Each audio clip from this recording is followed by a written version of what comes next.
So here's the first question you asked about. So we're given the following.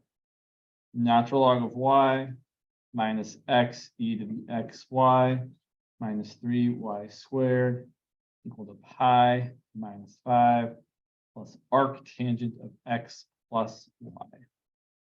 And we were asked to find dy dx. And I will point out, it says find dy dx by implicit differentiation. But if you see all of these x's and y's jumbled up together, you should already know, oh yeah, we have to use implicit differentiation. There is no other option. So the first step is to differentiate both sides with respect to x, meaning anytime we see like natural log of y, what am I thinking? I'm thinking that's the natural log of some stuff. And that's x times e to the x times stuff minus 3 times stuff squared equal to pi minus 5 plus arctangent of x plus stuff. And I know that whenever I differentiate something with y in it, I'm going to have to eventually multiply by a y prime at some point. So let's take the derivative. Differentiate both sides. Get 1 over y times y prime, or 1 over my stuff times 2 over my stuff. Okay, for x e to the xy, it's a little gross. It's a product rule. It's actually two product rules, really. So I have x times e to the xy. The derivative, oh, there's a minus sign in front of that too. That's even extra gross. So I would say it's minus a product rule. So the derivative of x is 1. Leave the other stuff alone. Plus, now we leave the x alone. And the derivative of e to the xy, or e to the stuff, is e to the stuff times the derivative of that stuff. And the derivative of x times y, product rule again. Derivative of x is 1 times leave y alone, plus leave x alone times the derivative of y is y prime. Kind of awful. Close the bracket. And we need the bracket there because we have to make sure we distribute the minus sign to this entire product rule here. And then the derivative of 3y squared is going to be 6y times y prime equal to the derivative of pi is 0, the derivative of 5 is 0, and the derivative of arctangent of some stuff is also gross. It's going to be 1 over 1 plus the stuff squared times the derivative of the stuff. And the derivative of x plus y is 1 plus y prime. For those of you just joining us, we're looking at problem 2D from midterm 2-2. Okay, so that's all the calculus that's involved. The rest of this question, even though it's gross, is just solving for y prime. Now, and I imagine she'll give you one, maybe not quite as gross as this, but pretty close to as gross. This problem has the added kind of feature, terrible thing you have to do, where you have to actually make sure you distribute some stuff before you start bringing all your y primes to one side. So what I'm going to have to do specifically here is I have to take this and distribute it to each of these things here. And I also have to take this and distribute it to each of these things here. So simplifying this before I start actually solving for y prime, I'm going to get y prime over y. I might as well do a little bit of simplifying along the way. Minus e to the xy. And then it's going to be minus x e to the xy times y. Or I might write it as x, y, e to the xy. It's also going to be minus x e to the xy times xy prime. Or I might write that as minus x times x is x squared e to the xy times y prime. Minus 6y y prime equal to all of this times 1. So just 1 over 1 plus x plus y squared plus all of this times y prime. So 1 over 1 plus x plus y squared times y prime. Whew. All right, then we need to identify all the y primes. So there's a y prime, there's a y prime, there's a y prime, there's a y prime. So all the things that have y prime have to come to one side, and everything else has to go to the other side. It doesn't matter which side you pick, but if you and your friend pick opposite sides for things, you will end up with answers that look slightly different. If one of you picks everything on one side, the other one does one thing, you'll have like something over something, and the other person will have the negative of that something over the negative of that something. will still be the same answer. Just it looks like their answer times multiplied by -1 over -1, which is totally the same thing. All right, so okay, bring everything to left. If I was bringing the, especially with this, with how much there is, I might say, okay, I've got this, this, this, and this. I'm going to bring that over, and I'm also going to factor out the y prime in one step because just there's so much writing. I'm going to factor out the y prime. You're left with a 1 over y here, minus x squared e to the xy here, and a minus, as I bring that over, 1 over 1 plus x plus y squared equal to, oh yeah, it's easy to miss that there. Thank you. Sorry. Good call. Ah, that's terrible. Minus 6y. Ugh, that's gross. Apologies. Equal to this 1 over 1 plus x plus y squared plus this plus this. So plus e to the xy plus xy e to the xy. Finally, you shouldn't simplify this to save it. Like, don't do any simplifying, or very, like, I did a tiny bit of simplifying, not really, like multiplying the x by the x and getting x squared. But that you shouldn't really try to do any simplifying.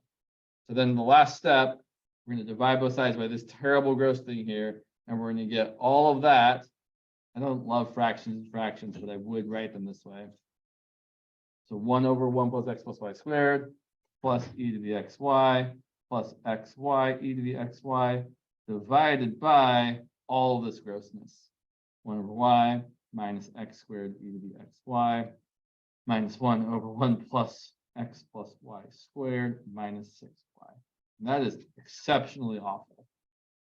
That is really, really kind of extra gross, I would say. I would like to imagine your actual exam will not have words, an implicit differentiation problem that is quite that ugly. That said, it could be. It's really not that bad. It's a lot of bookkeeping here, but as far as the actual process, you are taking derivatives, which we know how to do, and the rest is algebra. Yes, it's admittedly gross, but it's still very doable. Problem's totally doable.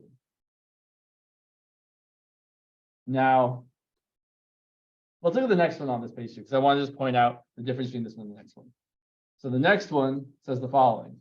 It says, find the slope of the line tangent to the curve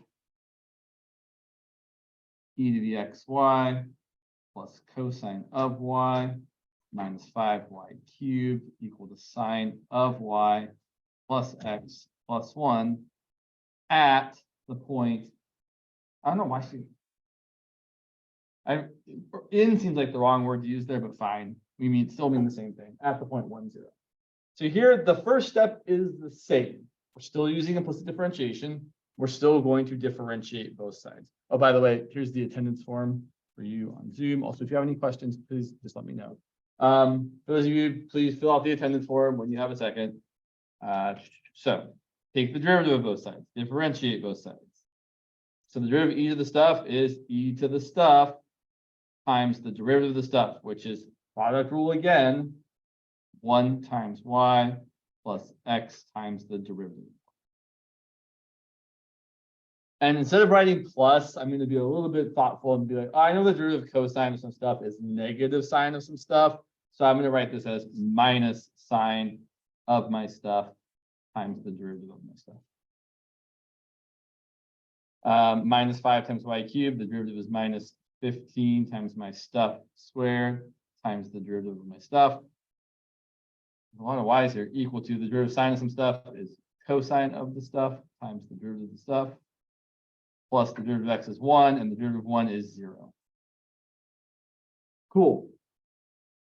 And then don't solve for y prime. Plug in your points.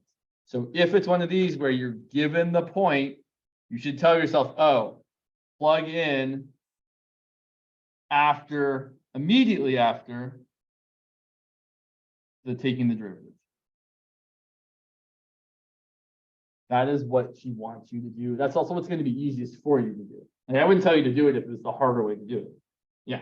But if I do find Y prime, I'll still get. It'll still work. Yes, it'll still work just fine. And I could, the only way I could say that would be the easier way to do it is if she I don't imagine it's being the case, but if she happened to give you like the same equation here and here, then you would have already found Y prime. And you just plug it. I don't imagine that's going to happen, but it could. Yeah. Yes. So very generally, I'll just point out that the derivative of e to the stuff is e to the stuff times the derivative of the stuff. So what I have here, I think if I see that, apologies. What we have here is the derivative of e to the xy. Well, it's going to be e to the stuff times the derivative of that stuff. But to find the derivative of xy, we have to use the product rule because it is x times y. And so that's going to end up being still e to the xy times, well, the derivative of x times y, you're going to use the product rule. Derivative of x is 1, leave y alone, plus leave x alone, derivative of y is y. That's how we're getting that. xy is a common piece that people like to put in these, oh my God, words again, these implicit differentiation problems. I would not be surprised if your implicit differentiation problem somewhere has a sine of xy or a tangent of xy or an e to the xy or a natural log of xy. Although that one you can actually natural log of xy you can get around, but yeah. So then when you do the easy thing, we plug in x equals 1, y equals 0. And you can simplify as much or as little as you want at this first step. I kind of like simplifying a lot, but I won't. So let's see, I'm going to do e to the 1 times 0. Times 1 times 0 plus 1 times y prime minus sine of 0 times y prime minus 15 times, right? I shouldn't be writing all this. You shouldn't be writing all this. I should have said that's going to be 0, you're gone. I should have said that's going to be 0 because sine of 0 is 0. Equal to cosine of 0, which is 1 times y prime plus 1. And I think you can kind of skip that step personally, but you don't have to. You can totally write that step if you want to. But now we do need to actually simplify this. This is going to be e to the 0, which is 1, 0 plus y prime. That's not e to the 1. No. So what's 1 times 0? What's e to the 0? Right. Definitely not. Think about the graph of e to the x. Here is 0, 1, right? E to the 0 is equal to 1. But if you plug in 1, you definitely don't get 0. What do you get? Right, you get e to the 1, which is e, which is about 2.7. What I think you're thinking more of is natural log of x kind of undoes or reverses the relationship. I really should say inverts the relationship between x and y.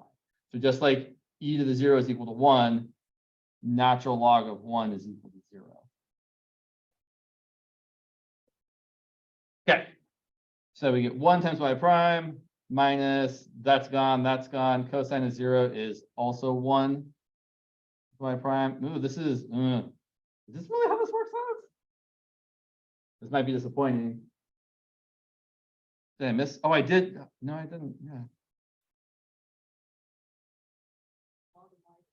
No, well, we don't. Well, I was about to do that, but here. So if this is really right, what's that? This is the 2, 2. I don't have this. I mean, I can pull the solutions. Question 2E. Okay, I would hope this isn't it, but it could be. Yeah. So here's what's really happening. This is actually a situation where I do kind of like to solve for y prime first, but I wouldn't.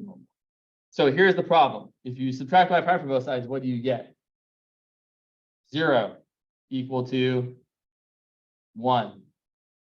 What? So when this happens, it means that your derivative at that point was undefined. An undefined slope. What does it mean if we have an undefined? What kind of what kind of lines have an undefined slope? Vertical lines. So undefined slope means vertical line.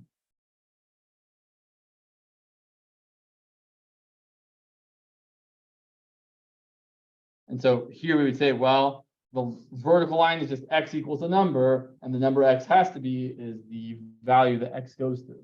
So our equation here, actually, move. So actually, I would point out they didn't ask you to write the equation of the line, so I shouldn't do that.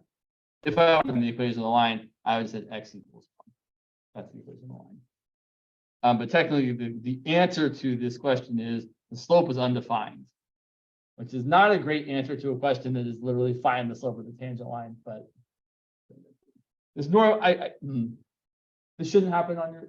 Shouldn't is not the right word. I wouldn't ask a question like this on the test because it feels confusing. But you could. It could end up happening. Okay.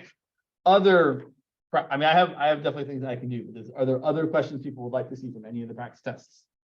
Yeah, wow. Yes, for sure. Limit definition of the derivative. Yeah, cool. So I'm just gonna make, I'm gonna make a couple up because they're easy to make up. So let's say we want to use the limit definition of the derivative. Sorry, you can't see what I'm writing. 1 second here. To use the limit definition of the derivative to find f prime of 4 for f of x equal to x squared minus 3x plus 1. Beautiful. Okay, there are literally like 3 ways you can do this. Let me show you the way I think is the easiest. And then if you want me to show you a different way, I can.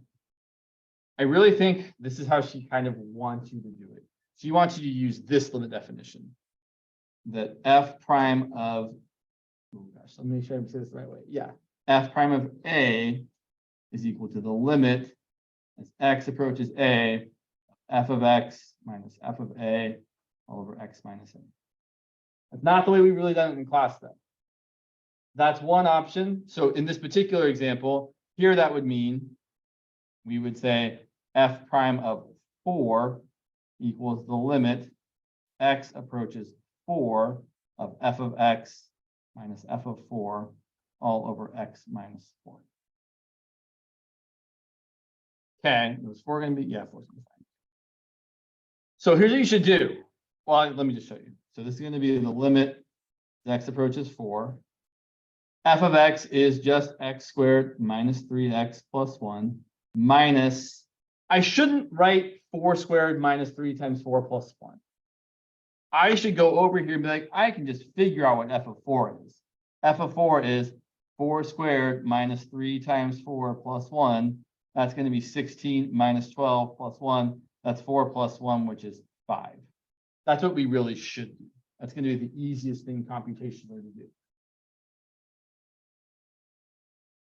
Here's what should happen in this version of this problem. We should be able to factor out an x minus 4 from the top and cancel.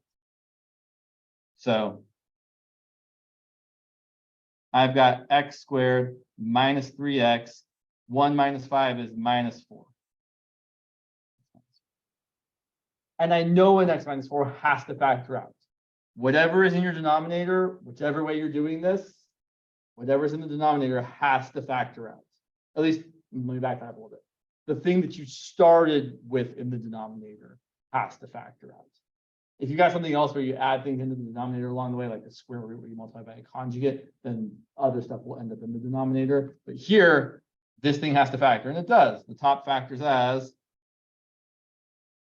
really, here's what I'm going to do. I'm going to say it factors as x minus 4, and then I know I need the other factor here to be, well, x times x is going to give me x squared, and negative 4 times positive 1 is going to give me negative 4.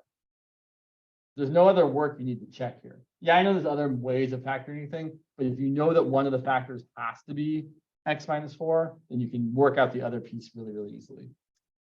Okay, then we cancel the x minus 4s. We get the limit as x approaches 4 of x plus 1, and that's going to be 4 plus 1, which is fine. Definitely is fine. Okay, but maybe you don't like doing it that way. So let me show you an alternative that we have definitely done in class. Instead, we could say that f prime of a is equal to the limit h approaches 0 of f of a plus h minus f of a all over h.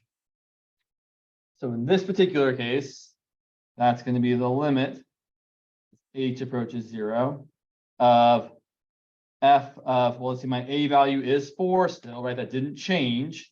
Just like it was 4 here, it's still 4 here.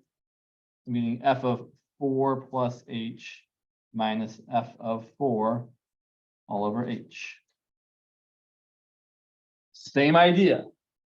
So then we're going to plug in 4 plus h into our function.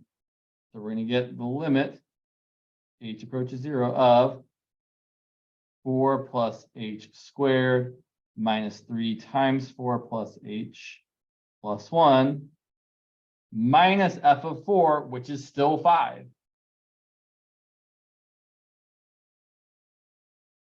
Let me ask you all a question. In the previous one, I was definitely trying to cancel out an x minus 4. What am I trying to cancel out in this one? Right, exactly. The thing that we started in the denominator with.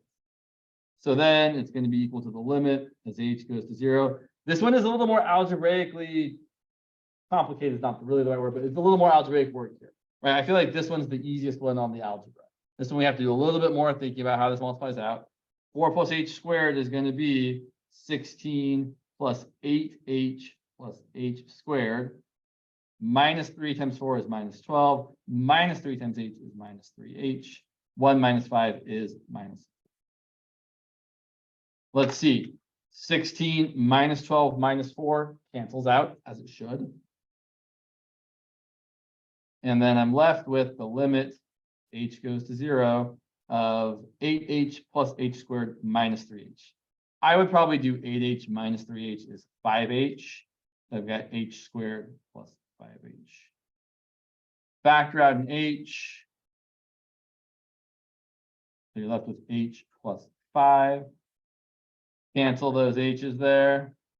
And then finally, take the limit as h goes to 0. The limit as h goes to 0 of h plus 5 is, you guessed it, still 5. Question. Either these are literally the same thing, just a different way of doing it. So here's the answer to your question. You have to decide. Each and every one of you decide which way you want to do it. Pick one and then do it that way. I will say, depending on the complexity of the function, this second way can be the somewhat easier thing, in that when you're trying to make the thing cancel, you're only trying to factor out an h from the top. Whereas if you have something more complicated, it can be a little more difficult to factor out an x minus 4 from the top in this particular example. So yeah. Yes. Sure. I'll do one similar to that. I just want to make it different. I want to give you guys more examples. So that's the same. Let's see. Yeah. Okay. That's what I thought. It was the one over x minus 3 one. Yeah. So let's say we want to find, let's say our function is f of x equal to, I'm going to make it, yeah. Let's say it's 1 over 2x plus, sure. Just trying to think about how I want this to come out. Do I want it to be nice? I kind of want it to be nice. So you definitely picked a value for that you plug in for x there, that when you plug it in, you get a nice output, right? F of, when you plug in 4 there, you get 1. So I should probably be similarly minded. Sure, let's do that. Let's say that at a equal to -2. Yeah, that's good. Okay. So which way should we do it? Let's do it. If it were me as a student, I would probably default to the h way. The h way is just the way I've always kind of done it in my life. So I'm gonna do it that way first, and then if you want me to, I will do it the other way. So I'm always gonna start off. I think it's worth. Ooh. That's not what I'm starting off with. So I should point out, you could actually do this the really long way, but I don't think you should. You could find f prime of x, do the derivative as a function of x, and at the very end plug in -2. I don't recommend that because there's almost always more. So I think you should start off by saying, and I do recommend actually writing down this limit definition with an A there. F prime of A is the limit as h goes to 0 of f of a plus h minus f of a all over h. If you write that, she will, this is a true thing. And then she can't be like, I want you to do it the other way. And maybe she really, but like, no, this is also a valid way, totally works. So then we actually plug in the function. So we're going to, well, actually two things, sorry. First, I'm going to plug in the value of a. So I'm going to say f of -2 plus h minus f of -2 over h. And then I'm going to plug those things into the function. So and I might actually just write them up here to make my life a little easier. F of -2 is going to be 1 over 2 times -2 plus 5, which is 1 over 1. F of -2 plus h is less nice. It's going to be 1 over 2 times -2 plus h plus 5, which is going to be 1 over 2 times -2 is -4 plus 5 is still 1. And then 2 times h is 2h. And there's nothing else you can do with that. You're stuck with it. Sorry, yeah, it feels like it's a little small there. That's what we got there. So that's what's going in for f of -2 plus h and f of -2. We're going to equal the limit h goes to 0 of 1 over 1 plus 2h minus 1 all over h. That's correct, I think. Yeah, that's right. Okay, so now we're subtracting these things. One of them is a fraction. What do I need to do if I'm adding or subtracting fractions? Common denominator all day long. This is going to be the limit as h goes to 0 of 1 over 1 plus 2h minus 1 over 1, if you like, times 1 plus 2h over 1 plus 2h all over h. Keep going. Gotta keep going until we cancel that h out. Limit as h goes to 0 of, so now I'm going to be extra careful here. My numerator, well, it's a fraction, and the denominator is 1 plus 2h. And the numerator is 1 minus parentheses 1 plus 2h. Have to make sure that minus sign distributes. The bottom, still h. Okay. Then we're going to have the limit as h goes to 0 of 1 minus 1. I'm really writing, like, so I will point out, I am writing like every little single step. I think you could probably skip a step or two, skip a step or two. Like, I'm going to write 1 minus 1 minus 2h. I think you could skip that step and go straight to -2h, right? You know the ones are going to cancel over 1 plus 2h. But the thing I am going to do to make this a little easier, instead of dividing by h, let's multiply by, thank you, yes. Now those ones cancel. And we've got the limit as h goes to 0 of -2h over 1 plus 2h times h. Right, because multiplying by 1 over h is the same as multiplying the denominator just by h. And then the h's cancel finally. And we have, and I think you can skip this step as well. Limit as h goes to 0, -2 over 1 plus 2h, which becomes -2 over 1 plus 0, which is just -2. Which is correct. Yeah. Kind of gross. Do you want me to do it the other way? Is it who would like me to do it the other way? It's okay if you're a little, yeah, great. Do it the other way. Okay, cool. So let's do it the other way and see. Let me make sure I'm -2. Sorry, I feel like I need to double check something in my brain here. I feel like I'm off by a factor of 2. Let me just check something real quick. Oh no, I'm dumb. Never mind. Yeah, I got it. Okay. Great, right on. Yeah, I was just doing something stupid in my brain. So let's try it the other way, where f prime of a is equal to the limit as x approaches a of f of x minus f of a over x minus a. Where again, our function still is 1 over 2x plus 5, and our a value is still -2. So I would do one thing before I just start plugging in the function. This is going to be the limit as x approaches -2 of f of x minus f of -2 over x minus -2, which I'm definitely going to simplify as x plus 2 in just a second. So then we're going to plug in our function. We're going to get the limit as x approaches -2. F of x is just 1 over 2x plus 5. And f of -2, as we saw from before, f of -2 is 1. We can do it again though, right? If you plug in -2, f of -2 is 1 over 2 times -2 plus 5. Yeah, that's still 1. Okay. And the bottom is x plus 2. Okay. So then, just like in the other one, it's a lot of the same steps, right? You're still doing a lot of the same work. You just might feel like one is easier than the other. You can pick whichever one you like. So still going to get a common denominator. So I'm going to get limit as x approaches -2 of 1 over 2x plus 5 minus 2x plus 5 over 2x plus 5, all over x plus 2.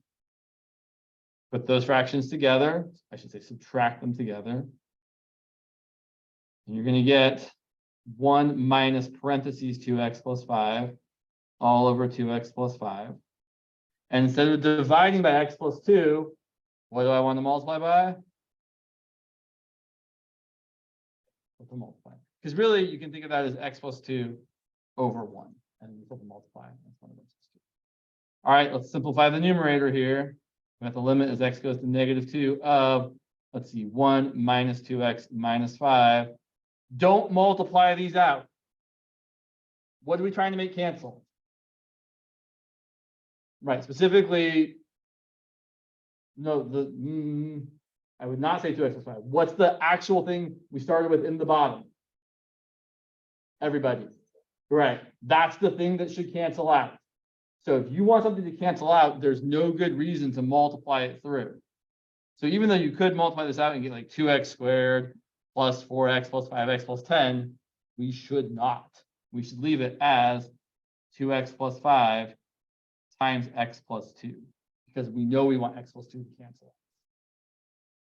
Okay, keep going. So the top here is going to simplify as limit as x goes to -2 of -2x, and 1 minus 5 is -4. And then you've got 2x plus 5. Again, I'm showing kind of every little step. You could probably skip some of these steps. So then factor out a -2 from the top. You're left with the thing that we were hoping would cancel, as we should. And then the x plus 2's cancel. And then you're left with the limit as x approaches -2 of -2 over 2x plus 5. And if we plug in -2, we get -2 over -4 plus 5, which is exactly -2, just like before. Whichever way you want to do it is fine. You just have to pick. Should we do one more of a different variety? Yeah, I think we should. You're definitely going to see this on your test. So I would imagine it's going to be either a quadratic or a reciprocal function like that, or possibly a square root. Those are the three kind of typical choices for this kind of question. So let's say our function is the square root of, let's say it's 6x minus, that's not exciting, James. Sorry, I'm just trying to make up something that's not super terrible here. Sure, fine. Let's be fun about it. Let's say it's 6x plus 7 at a equal to 3. The value that they're giving you that should be something that's easy to plug into the function. And this is, right? If you plug in 3, 6 times 3 is 18, 18 plus 7 is 25, square root of 25 is 5. So actually, that's worth writing down. F of 3 is just the square root of 25. All right, I'm gonna do it both ways. I think, actually, I think the x approaches a way might be not great here, but we'll find out. Limit x approaches a of f of x minus f of a, all over x minus a. I really should write, this is what f prime of a is equal to. I think so. That's gonna be the limit x approaches a of f of x minus f of 3 all over x minus. But then we actually write what our functions are. So it's going to be the square root of 6x plus 7 minus, we don't want to write the square root of 6 times 3 plus 7. We want to write 5. Okay. And then we're going to do what we always do when we have square roots minus other things or plus other things, is we multiply by the conjugate. So this is going to equal the limit as x approaches 3 of the square root of 6x plus 7 minus 5 over x minus 3 times square root of 6x plus 7 plus 5 over the same exact thing.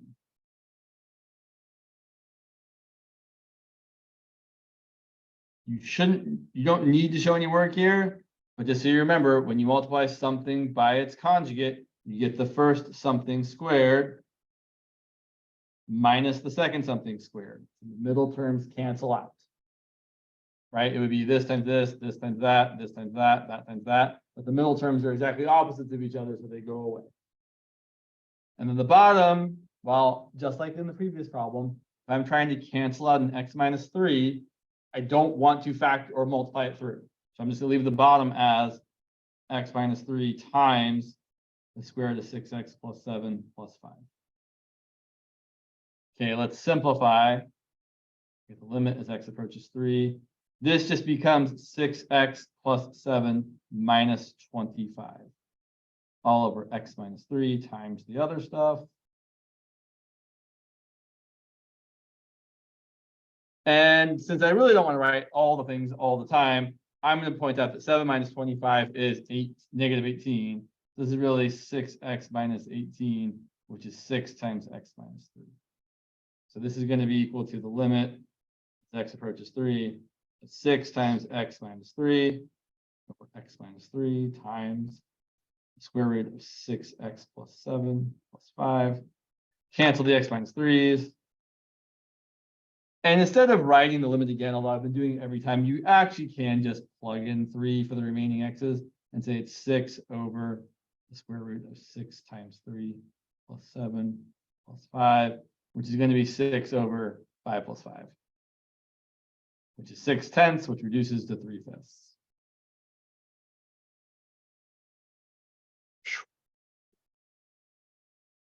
These problems aren't terrible. They just take a bit of writing.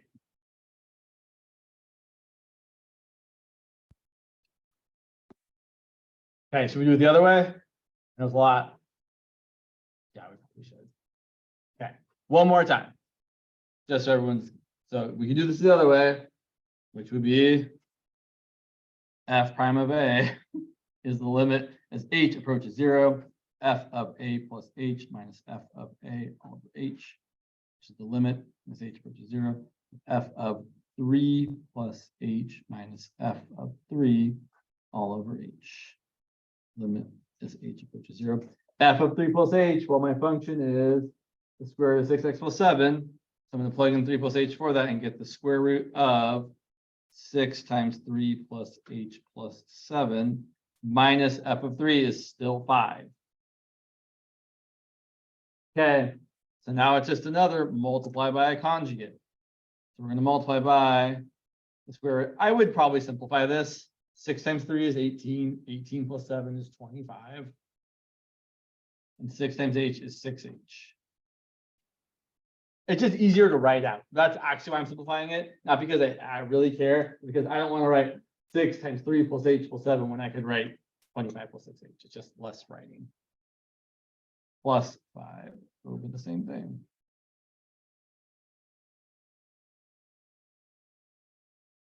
And just like last time, when you multiply conjugates together, you end up getting the first thing squared, so the square root of 25 plus 6h squared minus the second thing squared. Yeah, totally. I'm just showing it to make sure everyone's really seeing it. But yeah, you could totally jump from this to just saying 25 plus 6h minus 25. So then we're going to get the bottom is h times the square root. 25 plus 6h, 5. And then you're exactly right. You get the limit as h goes to 0. of 25 plus 6h minus 25 over the same exact stuff we had before. Cancel the 25, 6h divided by 6 is just 6.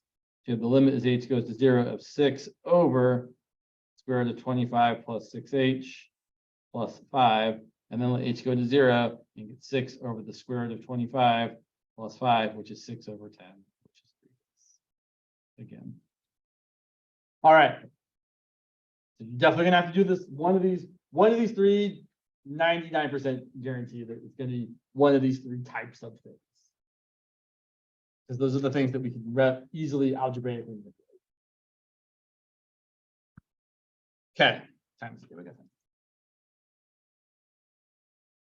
Oh, actually, I want to say one more thing. So there was one of the 4 practice tests had an additional question in this section, where it was to show that the derivative of c times f of x, or to prove, was equal to c times f prime of x. And they don't mean use the product rule. Right, but the thing is they said to show it or to prove it. And then what they mean here is to use the limit definition. So we're going to say, okay, well, the derivative, right? If I'm taking the derivative of c times f of x, that's equal to the limit as h goes to 0 of c times f of x plus h minus c times f of x over h. Some people, when they do this, they say, like, let's say that g of x is equal to c times f of x. And then g of x plus h is c times f of x plus h. But that seems unnecessary. Okay, what can I factor out? C. So it's the limit as h goes to 0 of c times f of x plus h times f of x over h. And then when you have the limit of a constant times a function, that constant can come out in front of the limit. So this is equal to the constant times the limit as h goes to 0 of f of x plus h minus f of x all over h. And then the point of this is that you are like, hey, wait, I know what that thing is. What's that? What's that the definition of? The derivative of f of x. This is equal to c times the derivative of f of x. I don't know if she'll ask a question like this, but she could. Another example, there's kind of really only a couple of questions she can ask like this. She could say something like, show that f of x minus g of x prime is equal to f prime of x minus g prime of x. I could see asking someone to do that. It is a good example. So let's do it. So again, sometimes to avoid confusion here, and I will do it this time, people call, like, so let's say we're going to let, people often use the letter capital F for some reason. I don't know why. So we're going to let capital F of x equal f of x minus g of x. Don't worry, it'll make sense in a minute. So then we're going to say, I want to find capital F prime of x. Okay, well, limit definition, that's equal to the limit as h goes to 0 of capital F of x plus h minus capital F of x all over h.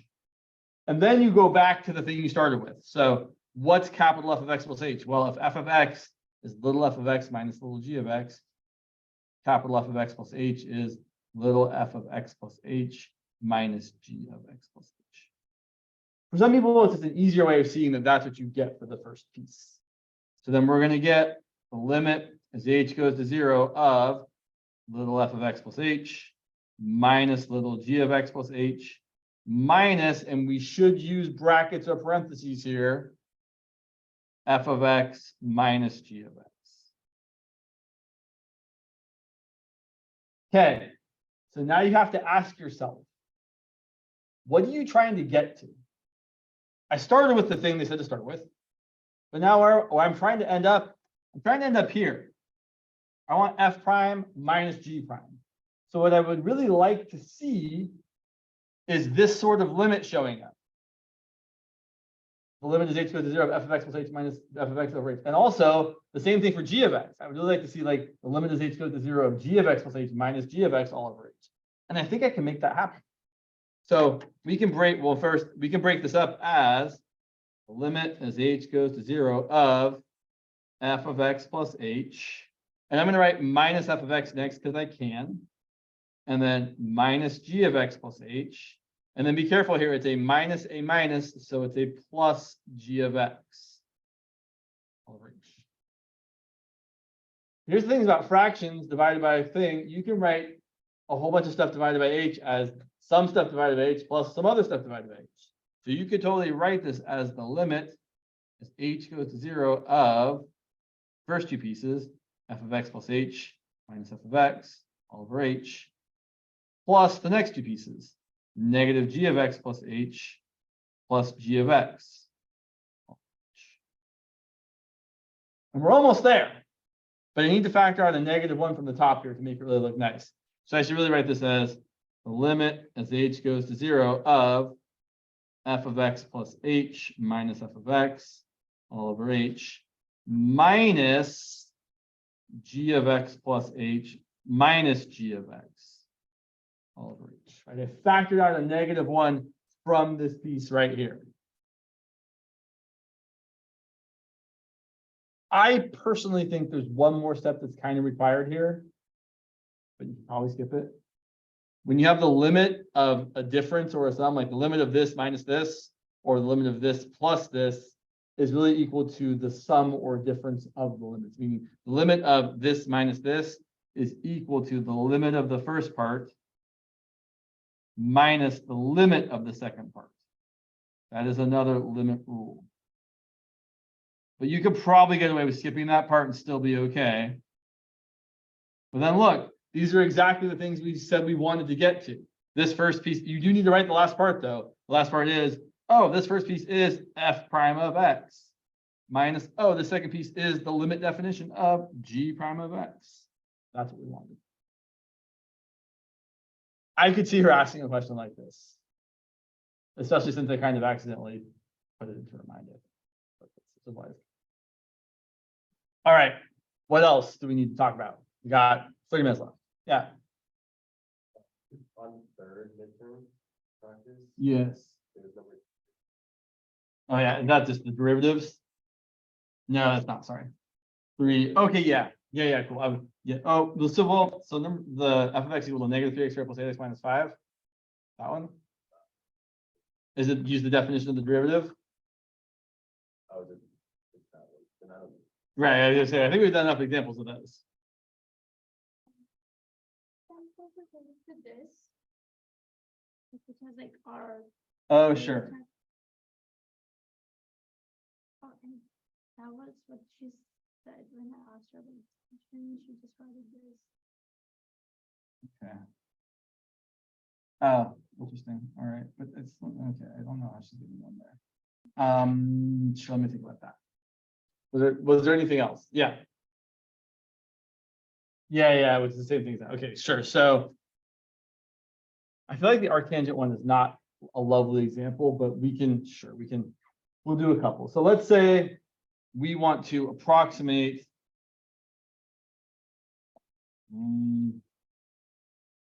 problem is not really good. Okay, fine. So we want to approximate. That was arctangent of 1. Okay, it's not exciting though if I do that.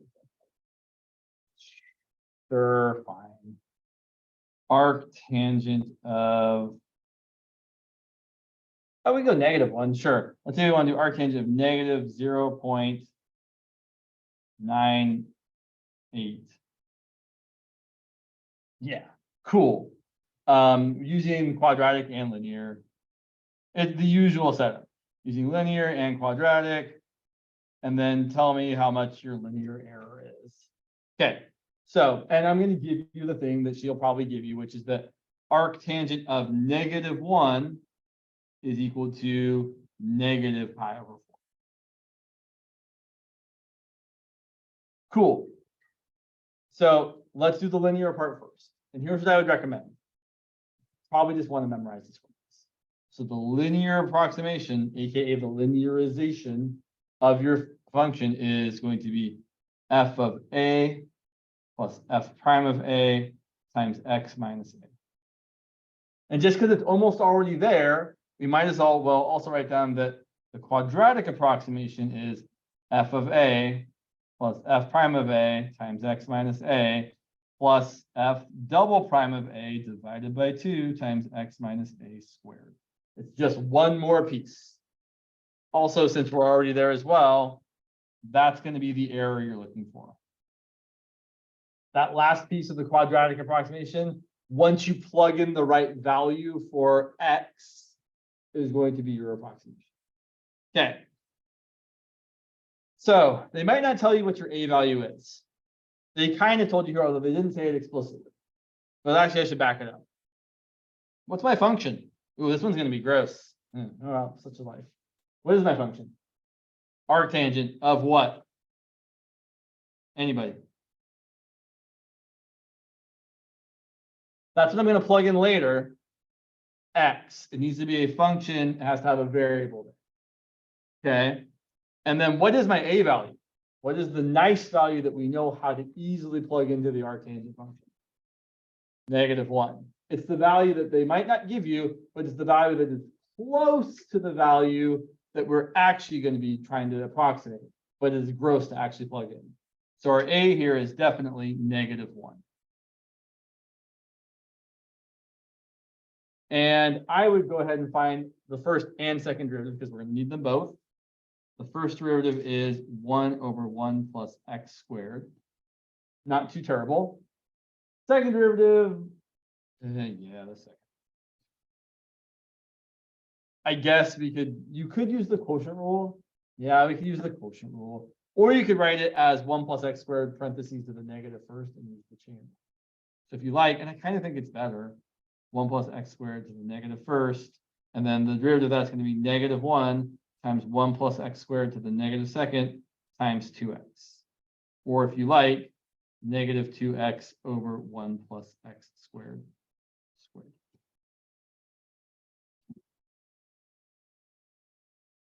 Either way is fine. Try to make your life easy. Try to do what makes the most sense to you. And then we need to find f of a and f prime of a and f double prime of a. So I'm just going to plug in -1. I already know that f of -1 is going to be arctangent of -1, which is negative pi over 4.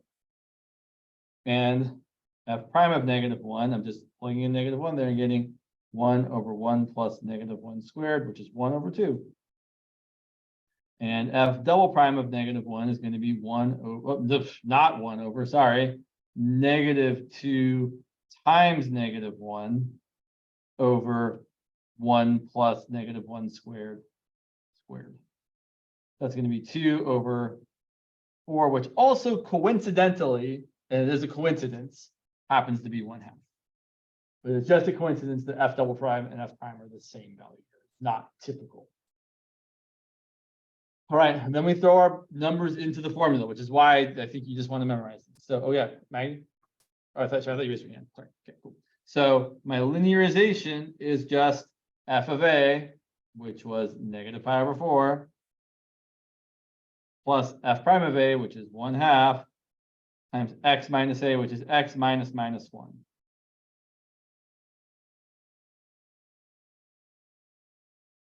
And that's not the end of the approximation. Then you actually have to plug in the value we're trying to approximate the function at. So then we're going to say that the arctangent, and you don't have to write this part, but I like writing this part. The arctangent of -0.98 is approximately equal to the linearization at -0.98.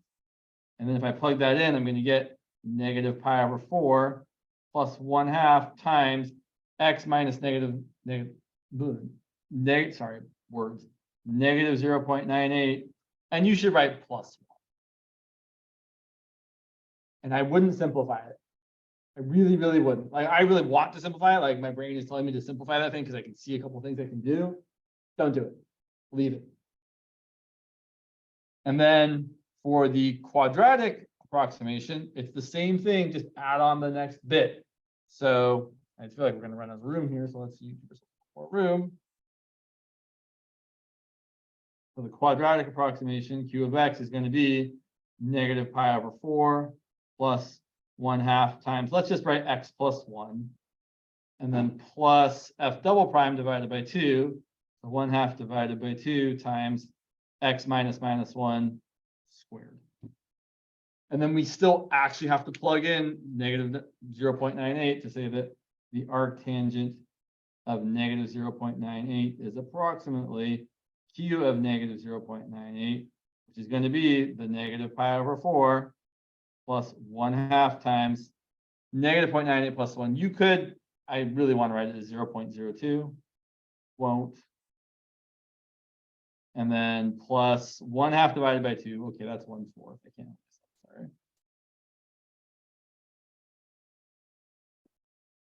So there's your approximation using the quadratic. And then finally, the error is less than or equal to, you should, even if you're 100% sure it's positive, throw some absolute values on it. Absolute value of whatever that term is there. 1/4 times negative 0.98 plus 1 squared. Don't simplify it unless she specifically says she wants to. I can't imagine she will. But say you're right, simplifying this, unless you're asked to, is just an opportunity to lose points. That's what simplifying is if you're not asked to do it. Which is kind of terrible because I like simplifying. I have to like, I can make this look really nice, but I'm not going to. Yeah. Do you think we have to, like, for the test, do you think we have to write like the arctan and the 0.98?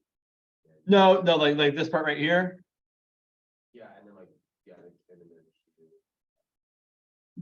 I mean, you have to somehow know that this is q of x and somehow know that you're plugging in the value there. I just like, I just write like, I like write the word as well. And then I just, Okay, yeah, that's probably fine. I'm just trying to be very, like, show the work that I would want to see. But I'm not your teacher, so, right, I mean, she might have different ideas about what she wants to see. Let's do another one with a different thing. Yeah. Let's see, we did, let's see, trying to think about what other kind of things you can see. So it's probably either going to be arctangent or some sort of root or some sort of power or a logarithm. They're kind of the only option. So how much time? Well, let's do a logarithm. Logarithm ones are kind of fun. Let's say we want to approximate.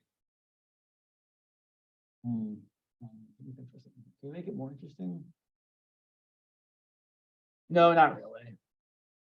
Let's say we want to approximate the natural log of 1.08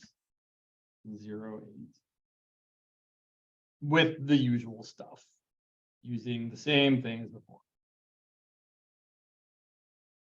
Okay, I didn't tell you anything. I didn't tell you what the function was. I didn't tell you what the a value was. It should be not hard to discern from the information given. The one exception I will say is the one where it was like they gave you the function being the square root of x minus 1. Like one of these practice exams has that. That one's a little harder because when you're trying to approximate the square root of 4.2, you have to plug in x equal to 5.2. So then 5.2 minus 1 gives you the value inside the square root you're trying to approximate. I wouldn't ask the question that way, and from her other examples, I feel like she wouldn't either. But actually, let me look just to see, is that one of the actual tests? Let me see one thing real quick here. Practice. No, here's the actual midterm. Let's take a look.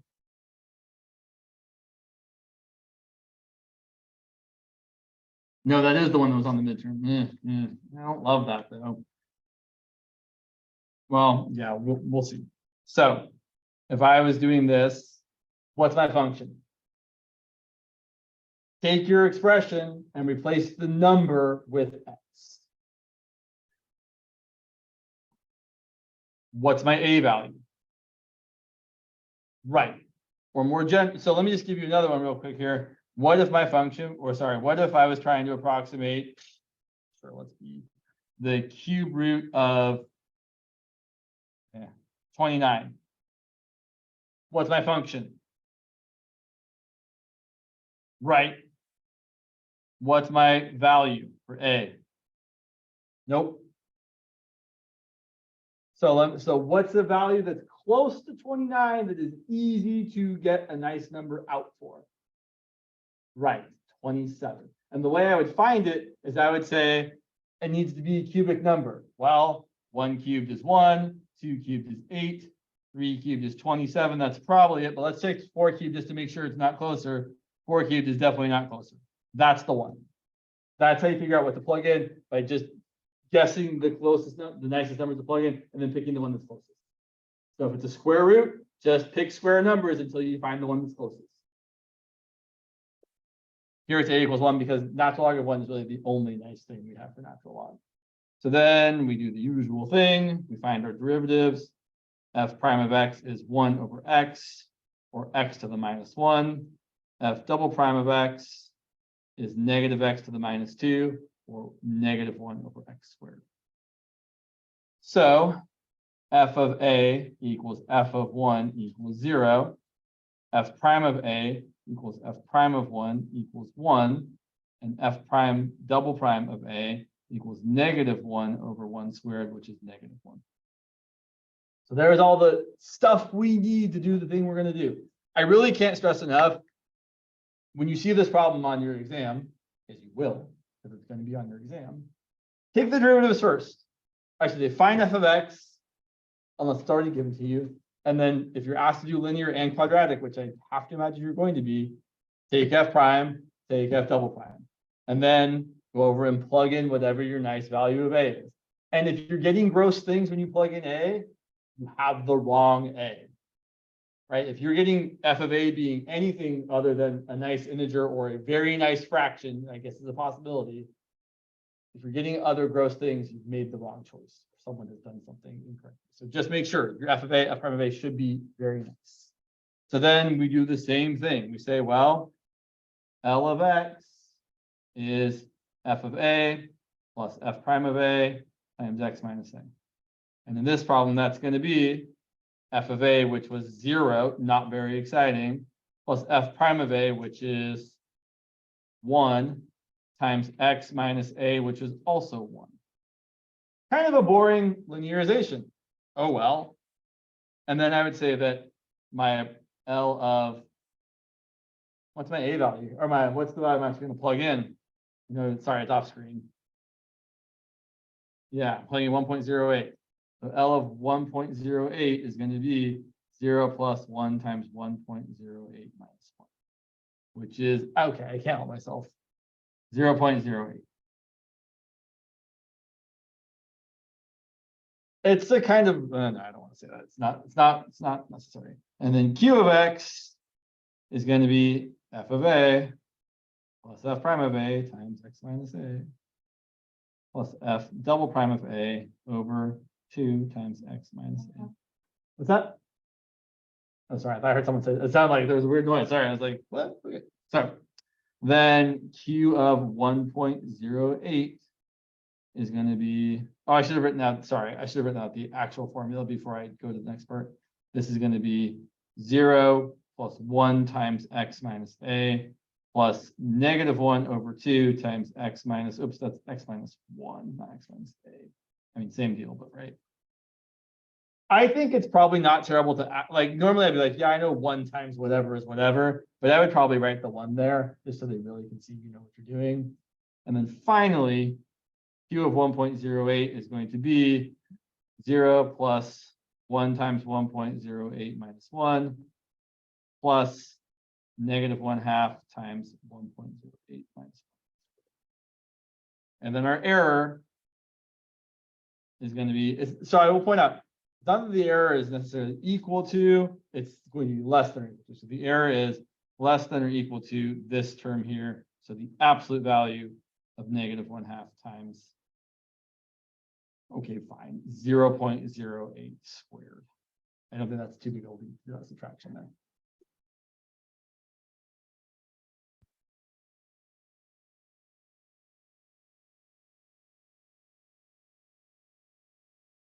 Okay. Do one more because I want to do one where it's kind of kind of unseemly. Here's what I mean. Let's say someone gave us, I really don't like it. Already my brain is like, don't do it, James, don't do it. But let's say we were given the function is cube root of x plus 4. And we are even given that a is equal to, yeah. Do I really want to do that? Not really.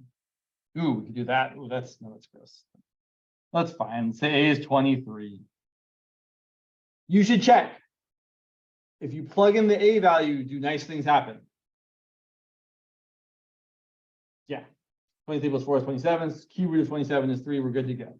If it's not nice when you plug in a, not the right thing. So then we want to, sure. Oh, that's interesting. So in this other one there, interesting. Okay, it's fine. It's weird the way they phrased it in this one. In this exam, they said find the equation of the tangent line to the graph, which is the same thing as the linear approximation. The linear approximation and the tangent line are the same. So if I want to find the equation of the tangent line, the linearization is f of a plus f prime of a times x minus a. All right, so I'm going to do the thing I said I should do. I'm going to find my first derivative. I should write this as x plus 4 to the 1/3. So f prime of x is going to be 1/3 times x plus 4 to the negative 2/3 times 1, but I'm not going to write that. And then I know I'm going to do the second derivative as well. Second derivative is going to be 1/3 times negative 2/3, so negative 2/9 times x plus 4 to the negative 2/3 minus 1 is negative 5/3. And then f prime of a is 1/3 times 23 plus 4 to the negative 2/3, which is kind of gross. 1/3 times 27 to the negative 2/3 is 1/3 times 27 to the 1/3 is 3. 3 to the negative second is 1/9. And then f double prime of a is even worse. That's going to be negative 2/9 times 27 to the negative 5/3, which I don't think we should simplify. I do though. Negative 2/9 times 1/3 to the 5th. Yeah, it's kind of awful. And then we would do the same sort of thing. So the linearization here is going to be, sorry, I'm getting to the point, I promise. I just am taking a minute here. The linearization is going to be f of a, which I didn't write down. F of a is the cube root of 23 plus 4. So it's going to be 3 plus f prime of a, which is 1/27, times x minus 23. And then let's say we wanted to use this to approximate. And this is where I feel like this question's weird. I want to approximate cube root of, I don't know, let's make it weird, 25.4. We're not plugging in 25.4 because my function is the cube root of x plus 4. So that's going to be the cube root of what plus 4? Right, 21.4 plus 4. And that's going to be approximately L of 21.4. It's kind of weird, but it's still the same thing. You're getting 3 plus 1/27 times 21.4 minus 23. And just to point out, this number here is negative 1.6, just like 25.4 is 1.6 below the actual nice number that we would normally plug in. So it's still getting to the same result. It's just a dumb, it's dumb, it's so dumb. It's a dumb way of doing it. Like, no, it's the dumbest thing ever. If someone said approximate the cube root of 25.4, what you should have done is said, my function is the cube root of x, and my a value is 27. That's the right. That is the better way to do is what you would do if you were just given this and said approximate the cube root of 25. Okay.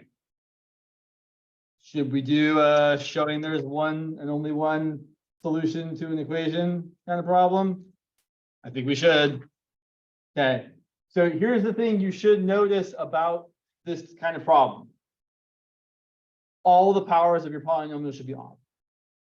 That's going to be true in this sort of problem. And all of the coefficients, when you move it over to one side, shouldn't be in the same sign. So let's say we have the following. Let's say I want to show that this equation. Let me make sure I do the right. Let me not make any dumb mistakes here. Let's say I want to show that. Yeah, sorry, I'm trying to make sure. Let me make this up here. Let's say we have negative 2x to the 7th minus x to the 5th equal to 4x cubed plus 9x. Show that this has exactly one solution. Okay, I've written it this way on purpose because I want to point out that you can choose either side you want. Right? Most people would probably bring everything to the left and they would say one way to do this would be like, okay, we're going to show that negative 2x to the 7th minus x to the 5th minus 4x cubed minus 9x equals 0 has exactly one solution. And then we're going to call this f of x. And you should actually write down that f of x is equal to the thing you're saying it's equal to. Somewhere you need to do that, I think. Okay, you can do it that way, but also you can make what I think is the slightly easier choice, saying I'm going to show that I'm going to add things over to the right instead. That 0 equal to positive 2x to the 7th plus x to the 5th plus 4x cubed plus 9x has exactly one solution. And we're going to say, call this f of x. Both are valid ways of doing it, but if I have the choice, I would like all my coefficients to be positive versus all being negative. It's just, in my brain, easier to work with. And if you have something like this, you should always be able to make that happen by just picking the other side, not the side everything ends up being negative on. Okay, great. So, existence first. You have to say that the function is continuous. I would write something like note or observe f of x equal to 2x to the 7th plus x to the 5th plus 4x cubed plus 9x is, I would just say, continuous everywhere. I think that is an easy way to write down what you mean. You could say on in negative infinity to infinity if you prefer to say it that way. Okay, and then we have to find a place where this function is going to be. Oh, I forgot something important. Sorry, I need a constant, otherwise the answer is just 0. Right? I can tell you what the solution is here. It's x equal to 0. That's not very exciting. So we need to add on like a plus 5 over here. Sorry about that. And there would be a minus 5 here. Okay. That function is continuous everywhere. And then you need to pick two values of x. One that makes it positive, one that makes it negative. Here's what I would always do. Start off with x equal to 0. F of 0 is going to be 0 plus 0 plus 0 plus 0 plus 5. Great. Now you need to pick some other value of x that will make it end up being the opposite sign of this. In this case, we need to pick one where it's negative. So it probably needs to be a negative number. If you pick anything positive, you're just going to spit out positive things. Pick a negative number, I think it should work out. So let's pick x equal to -1 is probably negative enough. Although you could pick -20. Although that's kind of hard to evaluate. So f of -1 is -1 to any odd power is -1. So it's going to be -2 -1 -4 -9 plus 5. And I don't actually care what this is equal to. I just care that it is less than 0. Yes, you could actually find it, but you don't have to. it's going to be equal to -1. Doesn't matter though. Okay, you have to write the following words. By the intermediate value theorem. You need to write that. There is at least one solution, and it's between my x values, x equals -1 and x equals 0. Or if you prefer, you could say it's in the interval -1 to 0. I feel like she likes to use parentheses here, which I guess is technically more correct. So you might want to use parentheses there. The problem is I don't want you to think I'm writing a point. It's not the point -1, 0. It is the left x value of -1 to the right x value of 0. Part two. Part two, I feel like is actually easier. So we showed there was a solution. Did I tell you what it was? I did not. Do I know what it is? I do not. Nobody does. We don't need to know. It's okay. We're not asking to find the solution. We're asking to show you that there is exactly one. So we found one, or we didn't find it. We showed there was one. And now we want to show it's unique. And to show unique, you're going to take the derivative, which is going to be, in this case, 18x to the 6th plus 5x to the 4th plus 12x squared plus 9. And you're going to note that each of these things is always non-negative. Did I make a mistake? Do I have people? Because I make a mistake. Wow. Good question. How did I get 18? Wow. Wow. Yeah. So take the correct derivative, sorry, and get 14x to the 6th plus 5x to the 4th plus 12x squared plus 9. And then observe that each of these things where you have x to an even power is always non-negative. So this whole thing is greater than or equal to 0 plus 0 plus 0 plus 9. Which means it's always positive. Which means f of x is always increasing. And if your function is sorry, you can't see that. If your function is always increasing or always decreasing, then there can only ever be one solution. Which means exactly one solution.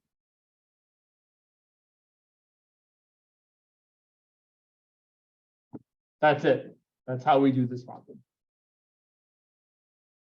So I think it's nicer to say this than to say like -14x to the 6th minus 5x to the 4th minus 12x squared minus 9 is always less than or equal to -9.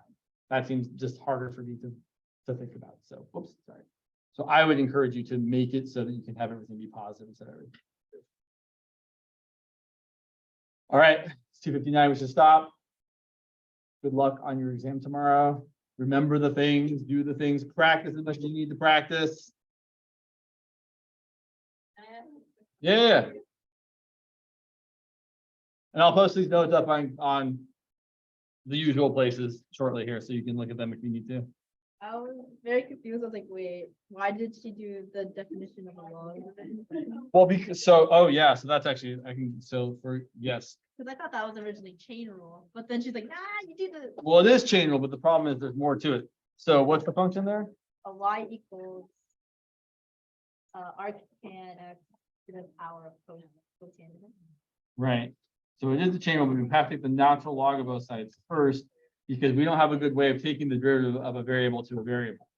Let me write this as Yeah, because I thought it was a function. Oh wait. right, a function to a function. So we've got the natural log of the arctangent of x to the cotangent of x. We bring that down to the natural log of y equals cotangent of x times the natural log of the arctangent of x. And then we take the derivative of both sides. Product rule over here. Derivative of cotangent is negative cosecant squared of x times that. Plus opposite, leave that alone. Or multiplied by the derivative. And the derivative of the natural log of stuff is 1 over the stuff times the derivative of the stuff multiply both sides by y.